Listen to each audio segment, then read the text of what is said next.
I'm with British Consul General Diane Corner, and we're in Jerusalem, so it's important to be celebrating the Queens Platinum Jubilee here, isn't it, Diane? It is indeed. It's 70 years since Her Majesty came to the throne, and British embassies and posts around the world, the British representatives are celebrating and hosting Queen's birthday parties, and that's what we're doing here today in Jerusalem. It's a very special day because Queen Elizabeth II is the longest reigning British monarch. She is the first monarch to celebrate a Platinum Jubilee, which is 70 years on the throne. So Her Majesty came to the throne of Britain in 1952, which is a very long time ago. Most people have only ever known the Queen as their queen. Most people in Britain have only ever known the Queen as their monarch. What special events are you going to be doing here in Jerusalem? Well, we have a Queen's birthday party here in Jerusalem, and we have invited our friends and partners, diplomats, representatives of religious institutions, so the churches in all their denominations, plus representatives of the Muslim faith. We have Jewish people here, Jewish friends as well, and so it's a great gathering together, plus of course diplomats, other diplomats and representatives of NGOs and other institutions that we work with, and it's a great gathering together in the garden of the Consulate General in Jerusalem, and it's decorated with bunting, with flags, and with some traditional symbols of the UK. So we have a telephone box, and we also have a soldier, a traditional soldier in the traditional beefeater uniform, and a sentry box in the garden at the Consulate General. Now there are big celebrations in the UK. Today has been Trooping of the Colour. Is it a good time to come together after difficult times with Brexit and COVID? I think so. I mean, it's been a very difficult 2 years with the COVID, with the lockdowns, with the suffering and the loss that many people have felt, and also, missing big events, parties, gatherings, families coming together, holidays, all the traditional ways in which people come together and celebrate. So today, I think, is a very special day. We've got a lot of celebrations in the centre of London. I was watching earlier today the Trooping of the Colour, the members of the royal family together. Her Majesty the Queen appeared on the balcony of Buckingham Palace, of course. And then over this weekend, the celebrations are going to continue, and it's a tradition to have gatherings, parties, and particularly street parties in the UK. And I know for a fact that the weather is going to be really good this weekend, so that's great. That's amazing. And of course, there must be a hint of sadness as well for the Queen too, with the passing of Prince Philip as well. Indeed, as we all know, the Queen and Prince Philip were married for a very long time, and indeed his loss will be keenly felt, I'm sure. But the Queen is surrounded by her family, her sons, her daughter, and also their grandchildren and great-grandchildren too, and other members of the family. And so it's a very important time for her family as well to all come together. Is the Queen very much loved in the UK? Oh, yes. Oh, my goodness, yes. And I think it's on occasions like this that you realise just how important the royal family is within Britain. You see, there are people out on the Mall. There are huge crowds in London today. I was listening to the television earlier. There was somebody who had been sleeping in front of Buckingham Palace since about 2:00 this morning. Wow. And that's not unusual, and it's real dedication. Yeah. So, I mean, there is huge affection for the Queen and for the role that she plays. She really is a symbol of the country. Have you personally met the Queen? I have indeed, wow. Yes. I've met her twice, actually. I've been an ambassador twice before, and I met her before I went to Tanzania. I met her in Buckingham Palace, and I met her before I went to Congo, where I was also ambassador, and I met her then at Windsor Castle, and it was a real pleasure. It was extraordinarily interesting meeting her, because I was, you realise just how much she knows. I was talking to her about Tanzania, and she was talking about Nyerere, who was the first president of Tanzania, because she had personally known him. And then I was talking to her about Congo, which is not a Commonwealth country, and it's not a country that I would ordinarily expect her to know much about. Not many people do. But she was extraordinarily well informed. And so she was very interesting to talk to, really. You know, we had a great conversation. Of course, she's had many prime ministers, including Winston Churchill as well, hasn't she? Indeed. I think Winston Churchill was her first prime minister. And yes, and, you know, there was a great interview, actually, with John Major, who was one of her many I think it was 14 prime ministers that she's had during her reign. And John Major was talking about the wisdom that he found in her conversations with her. He was talking on the television last night, and he said, you know, I very often wish that she was another member of my cabinet and that she could advise the other ministers. So, you know, she's obviously been a very important influence on prime ministers throughout the ages. And of course, she became queen at a very young age. Was it a surprise to her to become queen so early?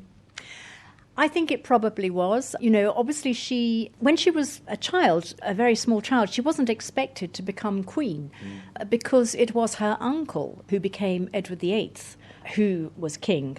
And it was only with his abdication that her father became king. And so, you know, she was then thrust into the line of succession, if you like. And so, yeah, she became queen at age 25, extraordinarily young, but she carried herself with great dignity, and she clearly had a very profound sense of duty.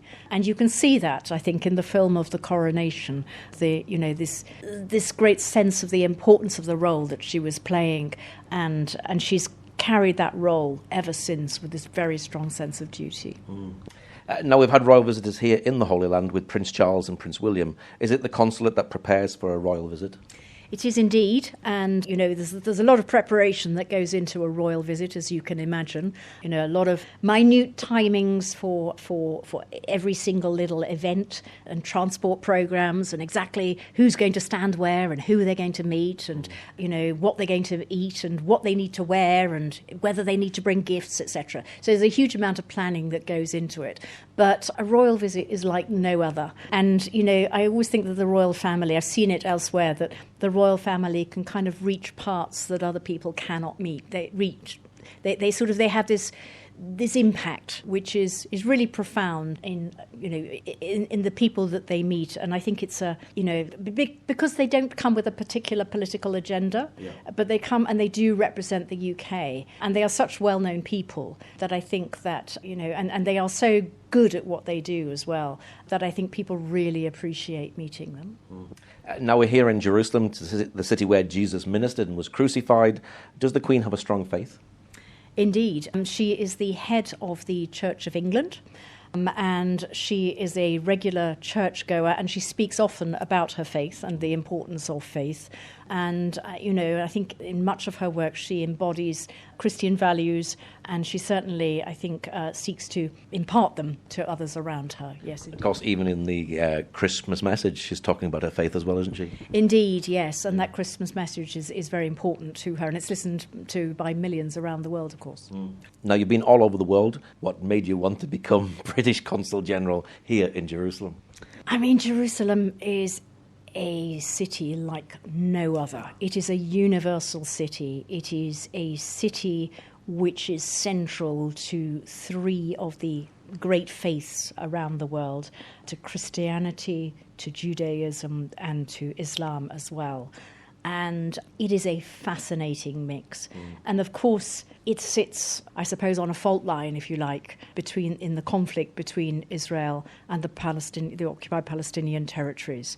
And so the task of the Consul General here in Jerusalem is to work on that conflict. We specifically focus on the occupied Palestinian territories, but we work very closely with the embassy in Tel Aviv, the embassy to Israel, and we are seeking to address that conflict together, and we are seeking to create the space for a two-state solution, which would see a peaceful Israeli state and peaceful Palestinian state, both sovereign nations living side by side with this city, Jerusalem, as a shared capital. That is the aim of British policy here. Is it an honour and a privilege to be in this post? Oh my goodness, yes. It is extraordinary. I mean, I can't actually remember how many postings I've had, But this is like nothing else. And it is extraordinary what the job comprises. You know, one day I can be down in Gaza. The next I'm attending a Latin mass with, you know, the faith communities here. The next I'm, you know, traveling to see some of the development projects that we're doing. And then I'll be, you know, liaising with other donors, with the United Nations, for example. And so it's an incredibly varied job. And it's a beautiful part of the world to be working. Extraordinary privilege. What sort of programs do you do as the British Consul General here?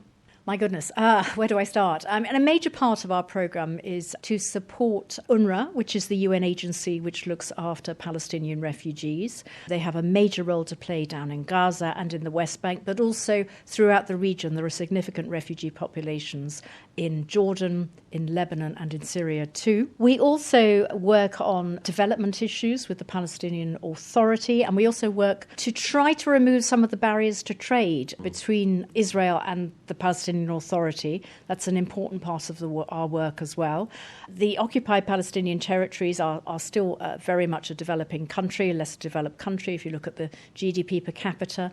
So we're trying to improve the economy. There's a lot of development issues in there as well, particularly humanitarian assistance down in Gaza, where population is especially badly affected by issues around being able to get in and out of Gaza, you know, low employment and other humanitarian issues. So that's really important as well. And then we're also, you know, engaging to try to preserve the prospects of a two-state solution, to try to preserve Palestinian presence throughout the occupied territories, throughout in East Jerusalem as well, in places where Palestinian ownership of land or property might be under threat. That's also an important part of what we do here. You know, as I say, our aim is ultimately to preserve the space for a two-state solution, because we want to see two states living peacefully side by side. What is your hope and your prayer for the future of Jerusalem? Well, I think it is just that, actually. It is that one day there will be a two-state solution, and that the Jewish people and the Israelis may be able to live in peace and security, which they crave, and also that the Palestinians too may have their own sovereign state, and that the two states may live together side by side in peace and harmony. And, you know, that's another part of our programme as well, to really try to foster those intercommunal links between communities in Israel and communities in Palestinian territories, and to really foster understanding between them, and hopefully, you know, to break down some of the barriers and build that trust, which is really at the centre of a peaceful future for both countries. Okay, Diane Corner, thank you very much. Thank you very much indeed. Thank you.